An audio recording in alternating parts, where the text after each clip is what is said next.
আসসালামু আলাইকুম। স্বাগতম জানাচ্ছি বিবিসি নিউজ আন্তর্জাতিক সংবাদে। শুরুতেই সংবাদ শিরোনাম, এরপর দেখবেন বিস্তারিত। ট্রাম্পের ক্ষমতা দখলের আহ্বানকে বৃদ্ধাঙ্গুলি দেখালেন ইরানিরা। রাতে নতুন করে হামলা শুরু, বিকট বিস্ফোরণে কাঁপছে দুবাই। খামেনি নিহতের দাবি অস্বীকার ইরানের প্রতিরক্ষামন্ত্রী ও বিপ্লবী গার্ড প্রধান নিহত।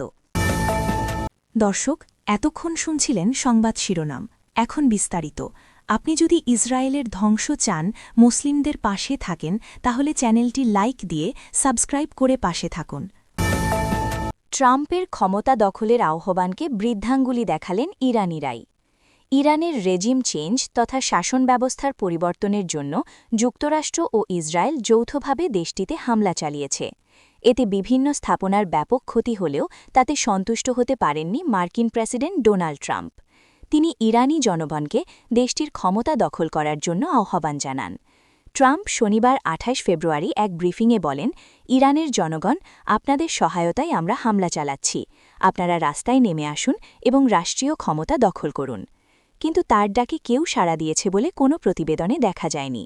তবে তার সেই আহ্বানকে বুমেরান করে রাস্তায় নেমে এসেছেন দেশটির ইসলামী বিপ্লবপন্থী জনগণ।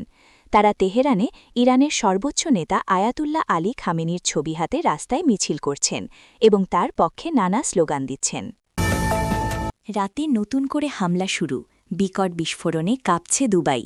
সংযুক্ত আরব আমিরাতের দুবাইয়ে নতুন করে হামলা হচ্ছে। শনিবার রাতে আল জাজিরার প্রতিবেদনে বলা হয়, দেশটির আকাশে একের পর এক প্রজেক্টাইলের শিখা দেখা যাচ্ছে। সেসব প্রতিহত করতে ইন্টারসেপ্ট ক্ষেপণাস্ত্র ছোড়া হচ্ছে। এতে বিভিন্ন স্থানে বিকট বিস্ফোরণের শব্দ শোনা যাচ্ছে। পরিস্থিতি মোকাবিলায় কাজ করছে দেশের সব বাহিনী। এদিকে কাতারের রাজধানী দোহায় আবারও ক্ষেপণাস্ত্র হামলা হয়েছে।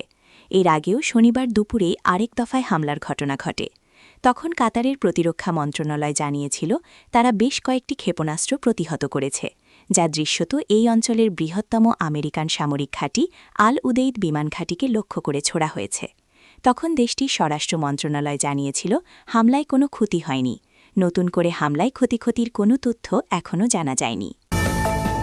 খামেনি নিহতের দাবি অস্বীকার ইরানের পররাষ্ট্রমন্ত্রী আব্বাস আরাগুচ্চি বলেছেন, দেশটির সর্বোচ্চ নেতা আয়াতুল্লাহ আলী খামেনি এখনও বেঁচে আছেন।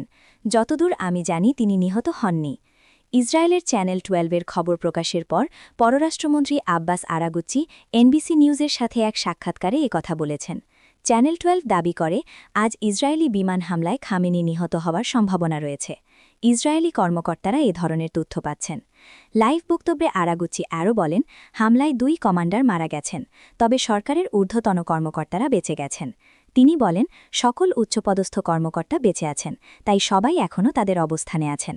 আমরা এই পরিস্থিতি মোকাবেলা করছি এবং সবকিছু ঠিক আছে। এদিকে খামেনি কিছুক্ষণের মধ্যে ভাষণ দেবেন বলে জানিয়েছে ইরানি টিভি আল আলম। শনিবার 28 ফেব্রুয়ারি বাংলাদেশ সময় রাত 9টার দিকে এ তথ্য জানায় তারা। ইরানের প্রতিরক্ষামন্ত্রী ও বিপ্লবী গার্ড প্রধান নিহত। ইরানের ইসলামিক বিপ্লবী গার্ডের প্রধান ও দেশটির প্রতিরক্ষামন্ত্রী নিহত হয়েছেন। বিষয়টির সঙ্গে সংশ্লিষ্ট 3টি সূত্র বার্তা সংস্থা রয়টার্সকে এ তথ্য জানিয়েছে। শনিবার সকালে ইরানে আকস্মিকভাবে যৌথ হামলা চালায় ইসরায়েল ও যুক্তরাষ্ট্র। রয়টার্সকে সূত্রগুলো বলেছেন, হামলার শুরুতেই বিপ্লবী গার্ডের প্রধান জেনারেল মাহমাদ পাকপুর এবং প্রতিরক্ষামন্ত্রী আমির নাসির জায়েদ প্রাণ হারান। এর আগে ইসরায়েল জানিয়েছিল, তারা তাদের অনুসন্ধান থেকে জানতে পেরেছে, বিপ্লবী গার্ড প্রধান, প্রতিরক্ষামন্ত্রী ছাড়াও ইরানের গোয়েন্দা শাখার প্রধান নিহত হয়েছেন।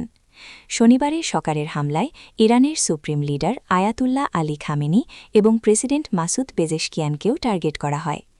ইসরায়েলি সংবাদ মাধ্যম চ্যানেল 12 একটি সূত্রের বরাতে দাবি করেছে, খামেনি মার্কিন ও ইসরায়েলি যৌথ হামলায় নিহত হয়েছেন, যদিও আনুষ্ঠানিকভাবে তারা এখন পর্যন্ত এ ব্যাপারে এসুজারা প্রায়নি।